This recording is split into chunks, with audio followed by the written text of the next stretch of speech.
On this episode of the Electronic Intifada podcast, a report from the Great March of Return, after Israeli forces kill dozens of Palestinians in Gaza, excerpts of talks by Gada Kami, Joseph Massad, Ilan Paipay, and Salman Abu Sitta.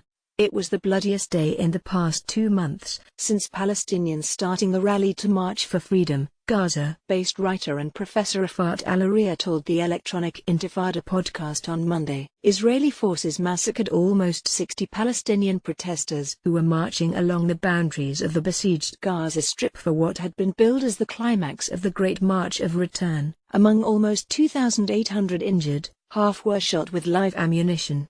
This makes Monday the bloodiest single day since the rallies began on the 30th of March, calling for an end to Israel's lethal siege of Gaza and the right of refugees, 2/3 of Gaza's 2 million residents, to return to homes from which they were expelled and barred from returning by Israel because they are not Jewish. The massacre in Gaza coincided with the planned ceremony to open the U.S. Embassy in Jerusalem.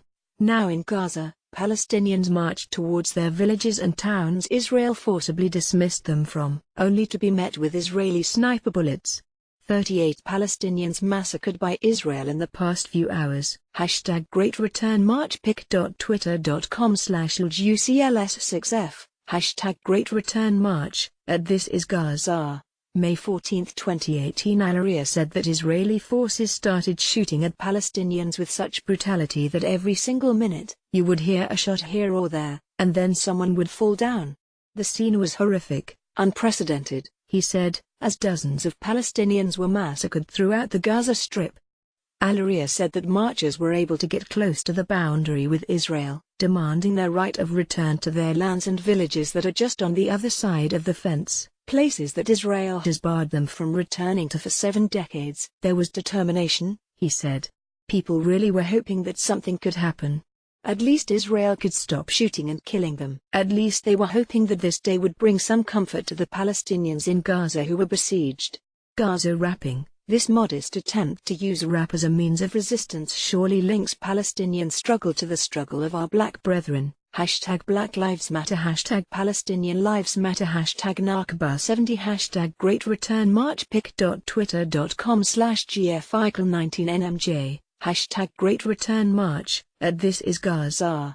May 14, 2018. But yet again, he added, Israel always faces the Palestinian determination and resistance, Palestinian demands of freedom and basic human rights with fire, with bullets, with death and with blood.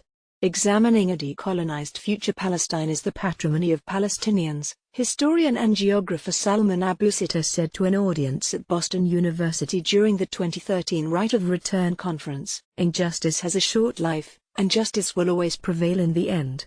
On the 15th of May, Palestinians mark the 70th anniversary of the Nakba, when in 1948 Israel declared itself a state and Zionist militias expelled more than 750,000 Palestinians from their lands, homes and properties. This year, Palestinians in the occupied Gaza Strip have been gathering every Friday since 30 March to participate in activities related to the Great March of Return. Refugees in Gaza are among a population of about 7 million Palestinian refugees, who also live in the occupied West Bank, Syria, Jordan, and Lebanon, as well as in the global diaspora. How should the events of 1948 be examined?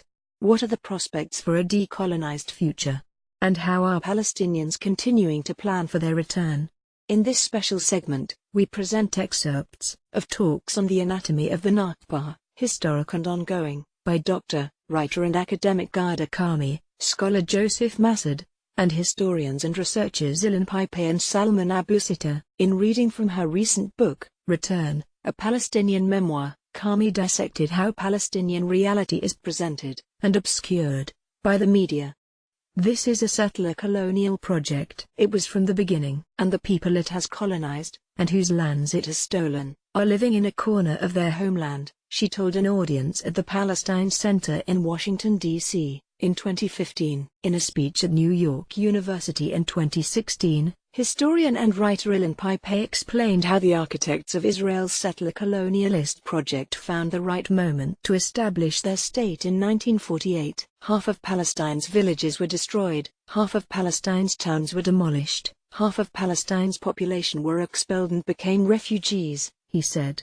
Pipe added that Israel's immediate refusal to allow Palestinian refugees to return was backed by the United States, and that support continues 70 years later. Massad highlighted the call by Palestinian civil society for an international boycott, divestment and sanctions movement. Call demands an end to Zionist colonization and the reversal of it, though the dismantlement of the settler colonial racial structure that governs Israel and prevents the return of the Palestinian refugees, Massad said at the 2013 Right of Return conference. He added that turning Palestinians and Israeli Jews into equal citizens is the only program for decolonization and the only condition of, and for, the return of Palestinian refugees. Listen to the interview with Rafat Al-Aria and the excerpts of talks by Gada Kami, Joseph Massad, Ilan Pipe and Salman Abu Satta via the media player above. Photo: Palestinians march in Rafah, Gaza Strip, the 14th of May. Mahmoud Bassam APA Images, theme music and production assistance by Sharif Zakout. Subscribe to the Electronic Intifada podcast on Apple Podcasts. Search for the Electronic Intifada. Support our podcast by rating us, sharing and leaving a review. At